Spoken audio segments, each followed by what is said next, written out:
the biggest thing I learned from Bumble that I've absolutely taken with me is just like the simple fact of human storytelling in like a weird way.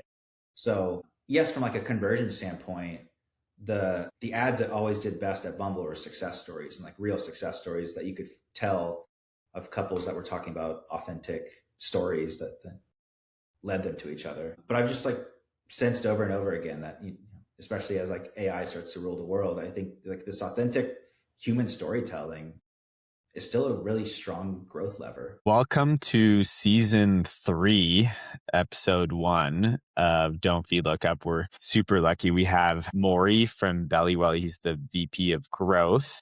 I actually have known Morry for, I don't know, probably 10 or 15 years. We're childhood friends turned into e-commerce homies. So I'm really excited to dive in and kind of catch up on his background. We have Will in the studio as well. Morry, before we dive too deep into it, I want to give you an opportunity to introduce yourself and maybe touch on how you got to where you are today. Yeah. Great to be here. Thanks for having me. I've been really in the consumer space for at least 10 years. So I jumped around a little bit after I graduated college, started in SEO actually. And in 2017, I joined Bumble, the dating app, as the first growth marketing hire. So that's really where I got my first taste of true high growth companies. I definitely joined at an interesting time, first growth hire, number 12 at the company. So we were actually still in a 2-bedroom apartment when I joined, and I saw the whole entire company from that stage to post IPO. So crazy ride, still the craziest ride I think I've ever had. And from there, jumped around to a few other apps, was at the Citizen app, the safety app, for a year. And then I hopped over to the D2C space in the e-com side. And I joined BPN, Bear Performance Nutrition. I joined them about maybe 3 years ago or so, and was there for 2.5 years, growing all things e-com, all things Amazon, really diving into paid retention, CRO, all that good stuff. And we grew the business significantly, had a nice, meaningful exit, and got to see a lot of different, again, stages of the company from earlier stages to really significant company that has grown since then. So that's where I kind of started in e-com. And then since then, I joined another company where I'm at right now called BelliWelli, which is in the CPG space as well, and mostly known for our fiber supplements. So 4-in-1 fiber supplement, fiber, collagen, electrolytes, and probiotics all in one. We just launched a gummy format, and super bullish about the gummy. And again, leading all growth, all e-com, Amazon. I mean, seems like you've kind of been around a lot of high growth companies. How did you find them or they find you? Also at the early stages, right? Not many people get to be in a lot of those kind of 0 to Yeah. 1, 1 to 10, 10 to 100, whatever it is, rocket ship. So where has been a common thread that you found of how you find these opportunities? I mean, I think the Bumble opportunity started really because I was already in the digital marketing space. I was at like a pretty well-known company at the time called Spiceworks in Austin. And I honestly just got like a text out of the blue saying like, hey, her name was Tessa. This is Tessa from Bumble, and just wanted to see if you wanted to join us to lead all growth and growth marketing. And I thought it was like a joke. So I kind of had to look into it and see if she was real. But that was a pretty I get a random. lot of I get a lot of those messages, today. I don't know how many. Oh yeah, now I get like all of Random the, messages. I don't know. I have to hey, like put everything do you to want to yeah. be the head of marketing at Coca-Cola? Yeah. This Yeah. is this is someone from Indeed, and I'm like, I Yeah, don't know. yeah, yeah. Yeah, well, this one was actually real. So yeah, that's how I joined it. And then like since then, I mean, I think it's really important to kind of get in a good groove with all the strong recruiter communities that exist. So that's how I got a lot of the other roles since then. I advise a few companies. A lot of those have really have come from like different aspects of my Bumble relationships. So I think also like having like your own mini like PayPal mafias of sorts from the companies that you're at is also important. Yeah. Don't be looking mafia, is definitely growing. So Yeah. we're excited about Oh that. yeah. And now I'm part of it. So Oh yeah. I'm wondering, I feel like your journey is like somewhat similar to like what AppLovin is doing now, like, the mobile game to e-commerce and finding like a lot of growth that way. What sparked that interest for going from like mobile apps, mobile gaming, whatever you want to call it, to D2C? It sounds like you went straight to BPN, but how did you make that leap? Well, I knew I wanted to stay in consumer, and really I wanted to stay in specifically consumer subscription to some extent. And BPN was really looking to increase their subscription base. So even though it's a physical product and on the e-com side, the mentality of like creating a habit is still there, and wanting to make sure that you have a proper setup and like getting you to, through proper onboarding, whether that looks like through a product or through like a digital product or through a physical product. So the like the customer psychology is kind of like the same, which is interesting. And so I just found it fascinating. I had no intention of going to the D2C space, but when BPN came knocking, one, I know who they were and they were an awesome brand. I want to be part of it. And two, I was like, I could definitely fit in here with my consumer marketing experience. How did the so of course subscription seems like a common theme, but how did the kind of the data change, or how you thought about, what do the performance metrics look like? How do I optimize around,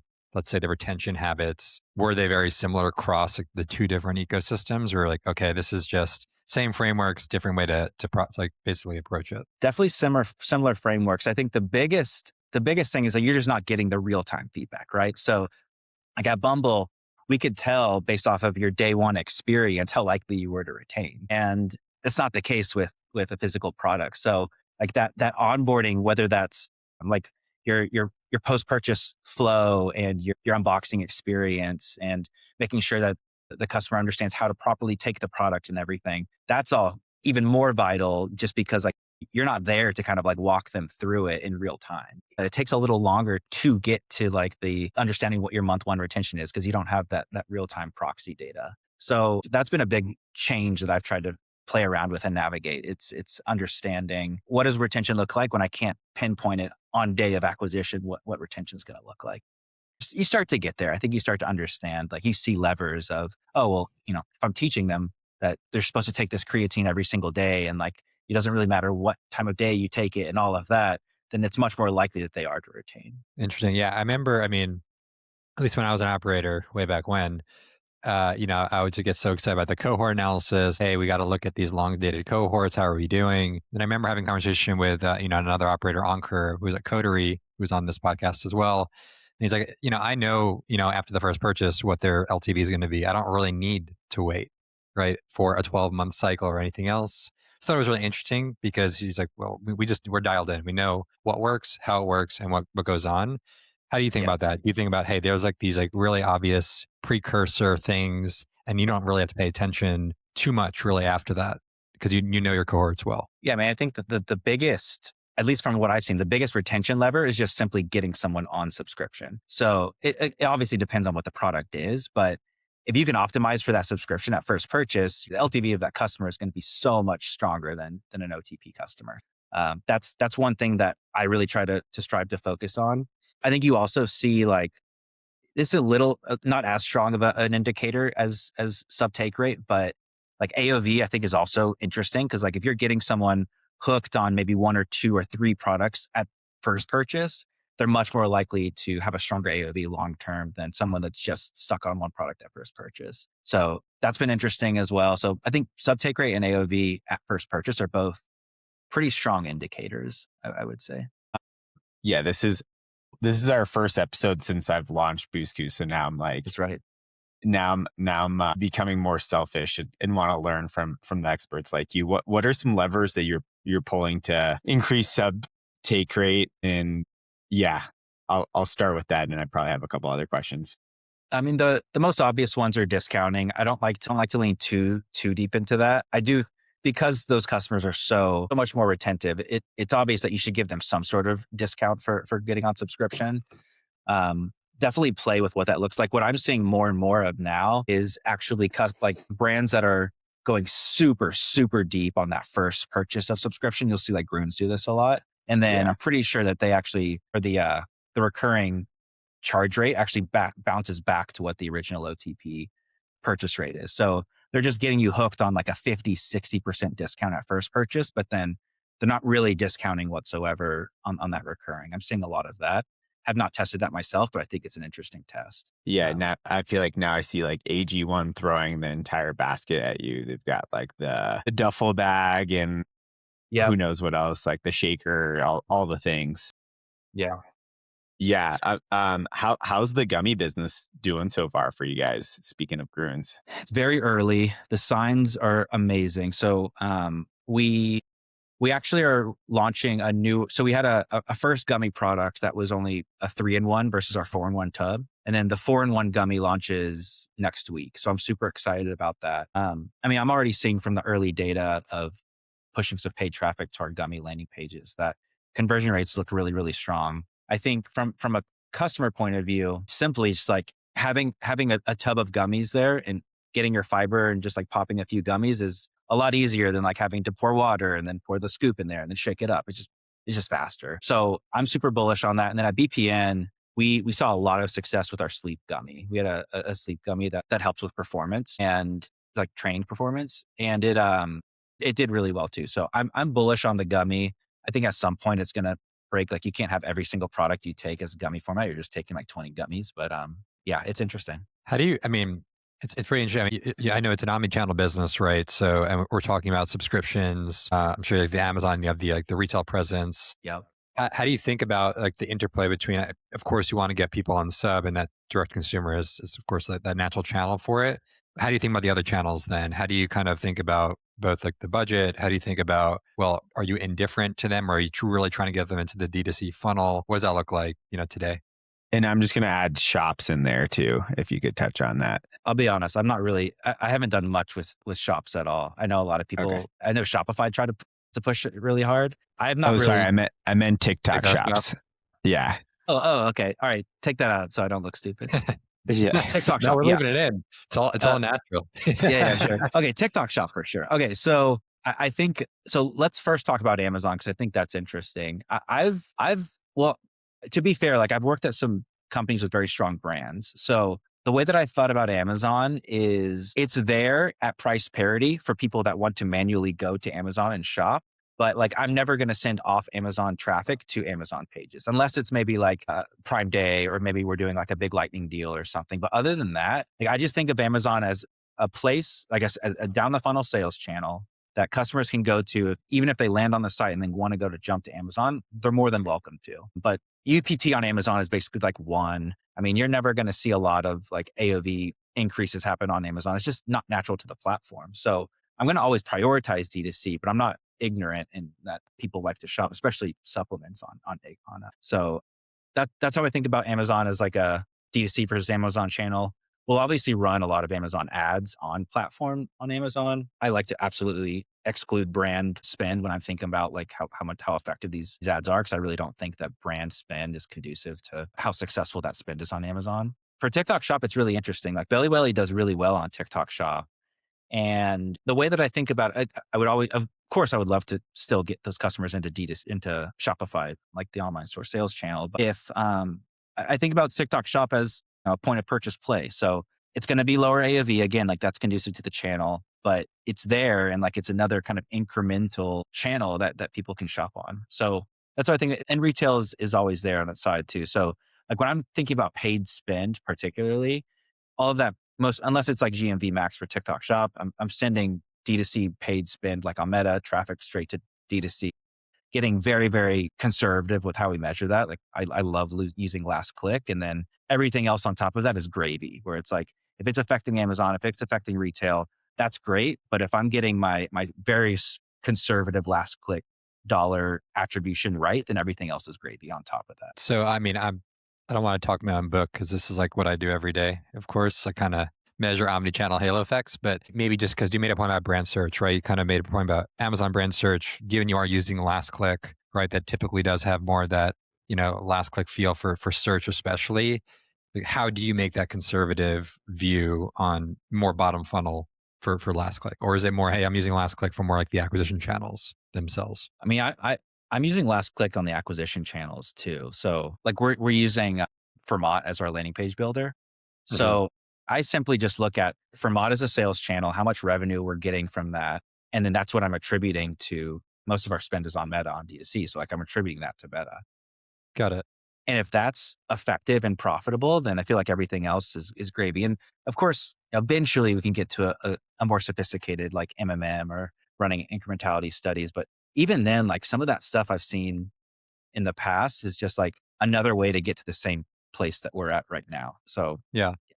there's no perfect way I to mean, do it. I disagree. I think if you think about like Shop, for instance, and again, I do a lot of benchmarking data, is like a lot of Shop, basic GMV max, basically campaign value goes to Amazon.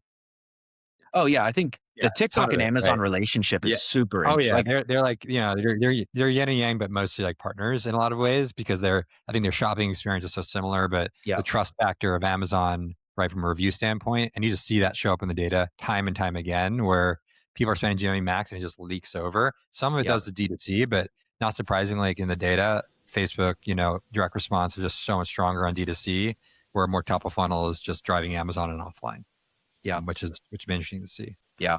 I mean, I say what you will about incrementality studies and everything. I've been very hit or miss on my side about that, but I have seen time and time again some TikTok incrementality studies show that the impact of those dollars on Amazon is so much more significant than the impact of those dollars on D2C. Oh, So 100%. Yeah. yeah, it's Yeah. really I'm like, interesting.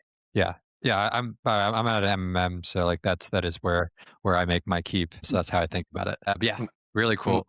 Yeah. I've got a question more on the creative side between TikTok and, so it sounds like most of your paid is going to Meta. How are you thinking about like testing it? Like the most recent thing I heard was like, I think Oren John talk about TikTok Shop and how earn market media value, right? Like you've got all these affiliates just posting like 5 times a day. You have so much earned media value. I also think it's like a great supply chain for creative and feeding that Meta engine. How are you thinking about testing creative and utilizing your affiliates from shops into your paid channels? I mean, if we can negotiate with our affiliates to also get paid rights, we're always going to do it. So, I mean, I agree. It's like it's a very easy. The most effective creator for your brand is going to be someone who's already talking about your brand, and then you'd be like, "Hey, can we get you to now promote us on TikTok Shop? Hey, can we now get you to run a paid ad?" So, like, those are some of the relationships that we've built. But yeah, I think like it's a huge portal for really testing without having to really put too much money behind. Like, who's going to do well? What who can come up with their own hooks, who's good on camera, et cetera, without spending too much like retainer money on them. Who's doing the Right. best job of kind of curating creators, like from a platform standpoint? Is it TikTok? Is it Meta? Like, who do you think is doing the best job right now? I mean, I think TikTok's doing a good job. It's very hit or miss on the quality of that content. I like to think that at BelliWelli we do a good job at sourcing really high quality creators, but you'll see it can become just like a cesspool of terrible creators on that platform. They're Yeah. everywhere. How do you, I mean, I'm actually, it's a little bit of a different topic, but, I know your SEO background, right, where you started. What's your thoughts on, kind of the ChatGPT transactional checkouts? Where does that maybe even play in your current strategy? I mean, it's obviously pretty new, but what's your general thoughts on kind of their business model and how they're thinking about ads today? I think from an organic standpoint, it sounds like, at least from what I'm seeing, and I've been out of the SEO world for a little bit, so like I have to kind of dive back in to get an understanding. But I think the mechanics and logistics are somewhat similar. It's like similar to Google. So it's like how are people talking about your brand online? I think links actually still matter. Like what does that content look like? It obviously is similar for Gemini, but even like ChatGPT, I think takes similar inputs to like what Google would think about. It sounds like Reddit is a massive opportunity for a lot of brands because that's like the number one site that ChatGPT scrapes off of. So that's interesting for me. Like I want to definitely get a good Reddit organic strategy going soon. Yeah, maybe not surprising, but Reddit's actually a pretty small part of the mix that I see, but big halo effects onto Amazon Hmm. as well. And like the most out Yeah. of the other channels that I've seen. Again, and not surprising to me whatsoever. It's kind of like a pseudo form of reviews and like validation in a lot of ways. I find myself going to Reddit anecdotally now, and I was never a big Reddit user, but it's just like naturally what comes up when I search, hey, what's like ChatGPT versus Claude? Like you'll see Reddit threads that help me understand what's going on, right? So Totally. yeah. Yeah, I feel like as marketers, kind of like I just feel the experience of being over marketed, and every link I click is probably something that is directing me to do something, right? That Yeah. is intended to do, like an SEO play. that Reddit's been like kind of one of those areas I go to, and like YouTube, just to be like, okay, what's like, do I trust his opinion? And honestly, X too, a lot of these days for me. And I think X is also making a nice big push on the ad side as well. Yeah, I've been I'm on X getting forever. targeted on like David Protein and all the CPG brands on X now. I don't know. Did you guys see the latest David campaign? Like very sex forward. They Is were it sending the day job special, or they Oh, Day Job did that?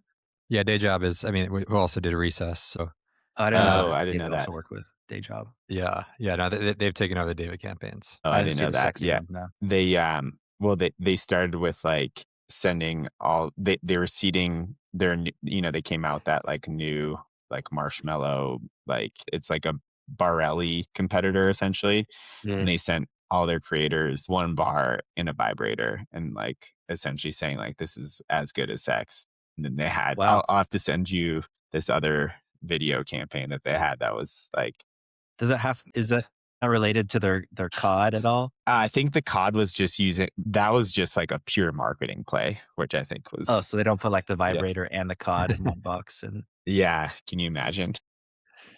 Yeah, I think it's funny. Like, well, not funny, but more. You kind of said this. You kind of work for good brands in a lot of ways, and like, how does it influence your decision, right? Of like how to market. I mean, the same way for me, Recess. Recess spent a lot of money on brand marketing, using Day Job and a bunch of other like and creators and a lot of different things before it was like really, I think, even as big as it is today.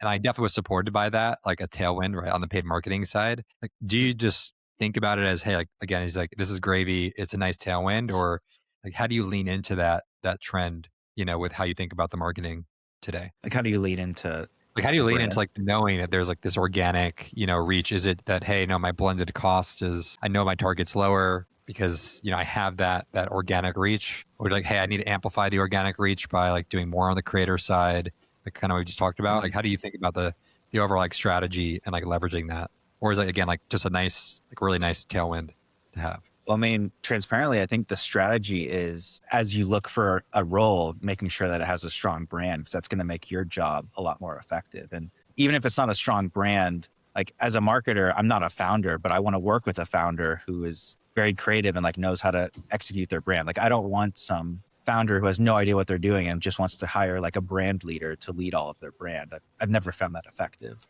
At Bumble, like Whitney was the core of the brand. At BPN, Nick was the core of the brand. At BelliWelli, Katie, our co-founder and CEO, is the core of the brand. So like, those are the founders I like working with, because they make, yes, my job easier, but like also just they make everything that I'm putting out there, like this flywheel, much more effective.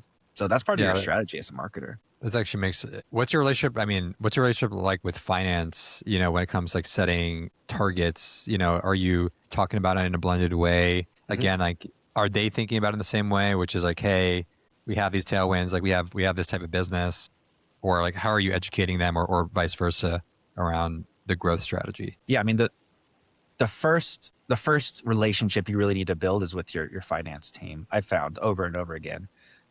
So like, shout out to our VP of Finance, Ben, because we're best friends, and I've only been at the company for a few months. So one, it's like aligning, and you're usually going to find that like there's not a big disconnect, because the finance team, like, they want their dollars to be spent more effectively, right? So like, you just need to align on what performance looks like what metrics we actually care about, what budget allocation looks like, because yes, we could put all of our money in Amazon if we wanted to, but that's not going to return the LTV that we're looking for. So like, there's just so many different components to it that you and the finance team need to be completely aligned on. And the biggest thing that they probably care about is payback, right? So like, when are we going to get our money paid back for these dollars that we're spending? And you can be super transparent, like, hey, I'm not saying this happened, but like, if they want a 1 month payback and you don't think that's realistic and a 6 month is more likely, transparent conversations are the biggest thing. Don't say like, oh yeah, I can do 1 month, and then come back 3 months later and be like, I couldn't do that, not even close. Yeah, I mean, I know you said like discounting is like the hot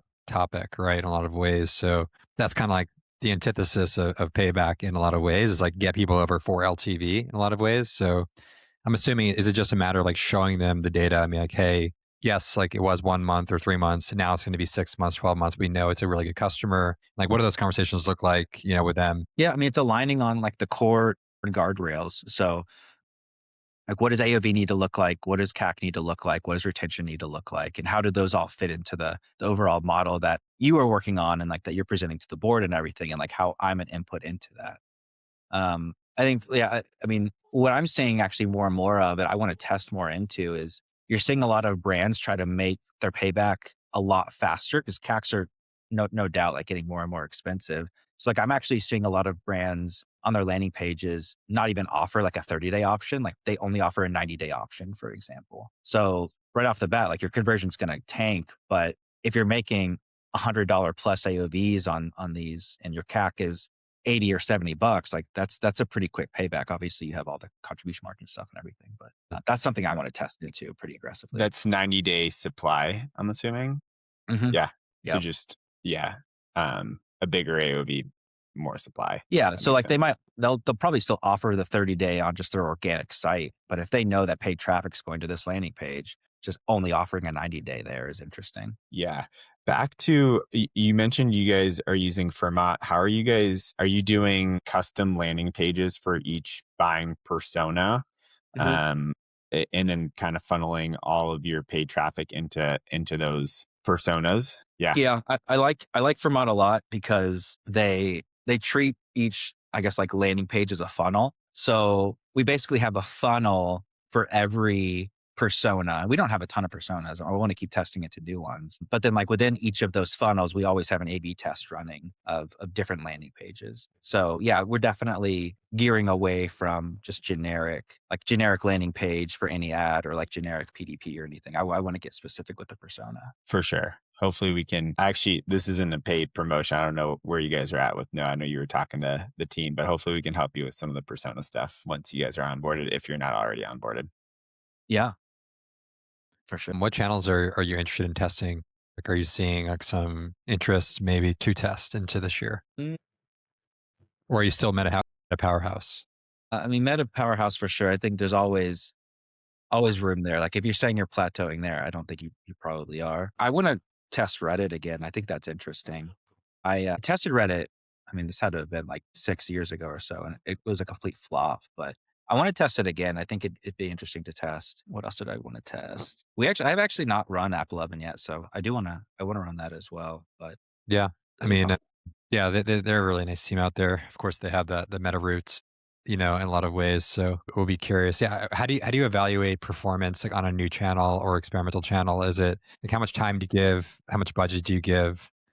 Like, how do you think about these kind of test and learn channels? I mean, ideally, it's as little budget as possible, but you still have to get learnings. Yeah, it's hard.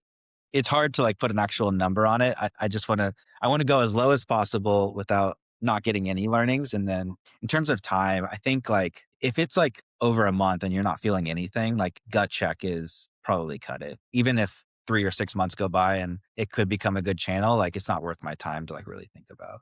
That's what I think about it. Yeah. Is that just like purely execution risk? You're like, I don't want to just focus like on that, or Yeah, it's like lack of focus. Like if this thing's going to take 6 months to get off the ground, at least right now, I don't want my brain power to like even think about that. Right. Morry, last question for me, and then we'll wrap it up with our question that we ask everyone. But curious about Bumble. We don't talk, I think there's so many operators that are in D2C that are awesome, but you don't talk to too many operators that like kind of bridge the gap between two. One, did you meet your wife on Bumble? And two, can you share maybe like some growth tactics that you learned from Bumble that you've brought over to the D2C world that maybe some people are not thinking about? Yeah. Did not meet my wife on Bumble. I was with my wife before Bumble, but That's healthy. my probably. best friend just met his wife on Bumble, which is great. Hell yeah. I actually had a few best friends. One interesting story, my roommate, Matt Dubin, I don't know if you met Matt Dubin, but he was my roommate at UT. He matched with my coworker who was at Bumble, matched with her on Bumble. And she came up to my desk, was like, hey, this guy matched with me. I was like, yeah, that's one of my best friends. So I said, yeah, you should get to know him. And then they got married. So that's a fun story. Yeah.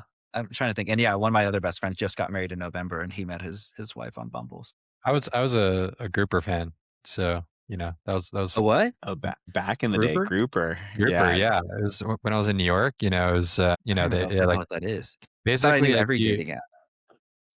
I also wanted to create a dating app. I was pitching it to my wife, and other people during the time. It's another story for another day. But yeah, Grouper basically was like it wasn't a single like matching profile. It was like you match and you bring two friends with you on like a 3v3 Oh, date. okay. I know what this app is. Yeah. Yeah. And I mean, it was They went mostly, I out of think, in New York. business. They did, yeah. I went on like 2 grouper dates, and I feel like those were like the most fun dates I Yeah, ever and went then on. the founder actually went to he started a supplement brand in the dog space, Sunday for Dogs. I know Yeah, Sunday for dogs for sure. yeah. Yeah. So he started that, which we also had, someone from there on the team on this podcast. But Interesting. yeah, so in general, I thought it was like a great model, but it was like very intensive because like they were doing all the coordination and planning to Yeah. get people physically in the location. It was the same person doing it. You could tell. And yeah, I think he said he like lost interest after the Series A because of all these other like Bumble, Tinder, everything was just exploding, and they're like, we can't catch up. And they Yeah. also like everyone like you got married, and they're like, oh, we're not interested anymore. Yeah. In this whole That thing. makes sense. Yeah, Bar, to answer your other question, I think like the biggest thing that I learned from Bumble that I've absolutely taken with me is just like the simple fact of human storytelling in like a weird way. So yes, from like a conversion standpoint, the ads that always did best at Bumble were success stories and like real success stories that you could tell of couples that were talking about authentic stories that led them to each other. But I've just like sensed over and over again that especially as like AI starts to rule the world, I think like this authentic human storytelling is still a really strong growth lever. So I'm always into that. Yeah, I feel like there's I don't know, this is maybe a bold prediction, but I feel like in the next year, the brands that lean into the human element versus the AI, I just feel like, I don't know, like my girlfriend's not in marketing at all, right? She's like a nurse practitioner. And as I'm like scaling Boost stuff up, I'm like sending her stuff. And she's like, this is way too AI, and just like shuts it Yeah, down. it's good feedback, especially from a non-marketing perspective. Totally. And at first I was like all defensive, like, no, you don't know. AI is going to crush. And then like, as I talk to more people, as I like actually like upload those ads, like the AI stuff, I don't know, some like on static, I think there's room for growth, but like on the AI UGC stuff, you can just call it out like right away, the voice, the mannerisms, the storytelling, all of it. Yeah. Yep. I think Yeah. it's important. It's going to become more important. Yeah, I agree with you guys. Yeah. So last question we always ask is basically, we're a data-driven podcast. Like, what's your Northstar KPI that you center yourself and your team around typically, like that you'd hang your whole company on? Northstar KPI for me right now is going to be new subscribers, because if you can get someone into subscription and have them stick around for subscription, that means that they think it's really valuable. And it's just such a strong lever for retention that I think it's a good culmination of a lot of other metrics is what I think of. Yeah, I'm I going to like that steal one. that. Yeah, definitely for supplement. Yeah, definitely for like consumable brands. Like it's just Yeah. that's the only thing you got. Yeah, I think supplement has like the leg up with like the daily consumption, right? Like you need to take your fiber every day, you need to take your creatine every day, whatever. Yeah. Yeah, And but I think and part of like subscription value too is outside of just the discount that you might get, like the making sure the customer understands the value of why using this as a habit is important. So like understanding creatine, for example, is not going to be as effective if you take it 3 times a day versus every day. And you're lacking tremendously in fiber. If you take it every day, it's going to like augment your fiber intake every day, which is going to be much more effective than just taking it a few times a week. So yeah, I think like that's a really important thing. Just creating like really making sure the customer understands the habit is good. well, that was super fun. Thanks so much for the time, Morry. How can people find you? LinkedIn? It sounded like you weren't really on Twitter. Anywhere else? Where Yeah. can they find you? LinkedIn's good. Search my name, Morry Mitrani. I'm at Morry on LinkedIn, or sorry, I'm at Morry on Instagram and TikTok. I don't have much content on there, but I would try LinkedIn. Nice. Love it. Well, that was super fun. Thanks again, Morry. And yeah, everyone go connect with him on LinkedIn. He's a sharp guy. You should follow him. Please do.